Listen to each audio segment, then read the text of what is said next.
Being a bone marrow donor can help people with life-threatening blood cancers like leukemia and lymphoma or other diseases.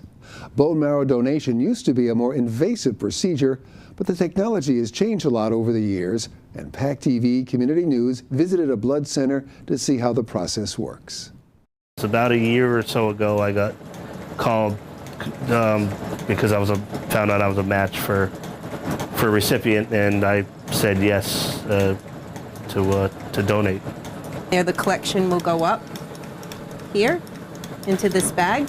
These are his stem cells. It's life. This is his plasma. They did request plasma along with this product. Whatever we don't need after we're collecting that goes back to Jonathan through the return line over here. And that's the process. Takes about 5 hours. Goes by fast.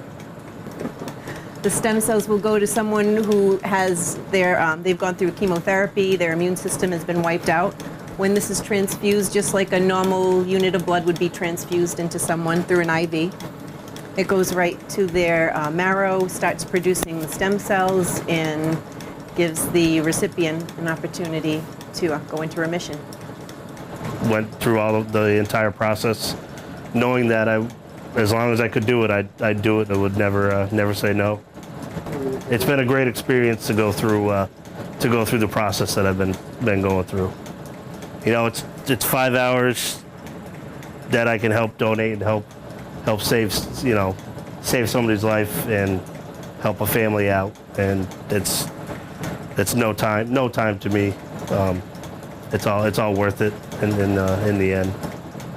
It'd be an honor to meet that person, knowing that I helped them out, and be able to keep going.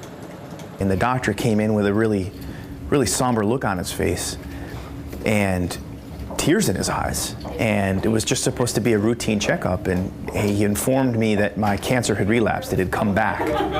And because the chemotherapy didn't work the first time, I had to have a bone marrow transplant.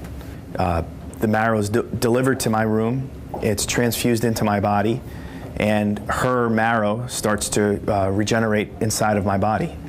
So I was in the hospital for, I believe my count was just over 50 days. My family asked my donor, what can we do for you? You saved my life. What is it that we can do to thank you? And she said, I don't want you to do anything. And she thought about it for a minute, and then she said, you know what? I want you to invite me to your wedding. And so 10 years later, I ended up meeting my wife at working at the American Cancer Society. And we invited Diane to my wedding, and she came with some members of her family, and for the first time we met at my wedding. It was really beautiful. My donor signed up for a drive in the mid-90s for a 5-year-old girl in her town, and I ended up being the lucky recipient of her intentions. So anybody can help anybody in something like this. It's really great. Now all you have to do is take a Q-tip and swab the inside of your mouth, and you're done.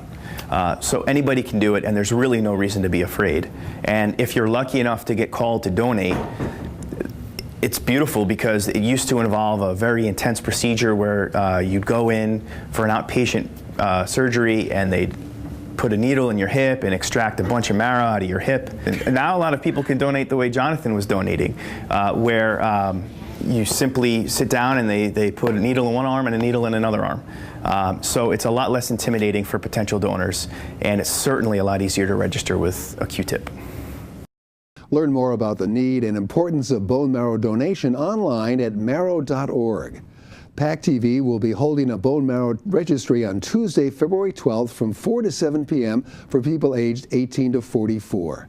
Visit PACTV.org to find out more information. And please consider registering as a bone marrow donor and help save a life. Registering is easy and requires a simple cheek swab. More information, bring your health insurance card when you register.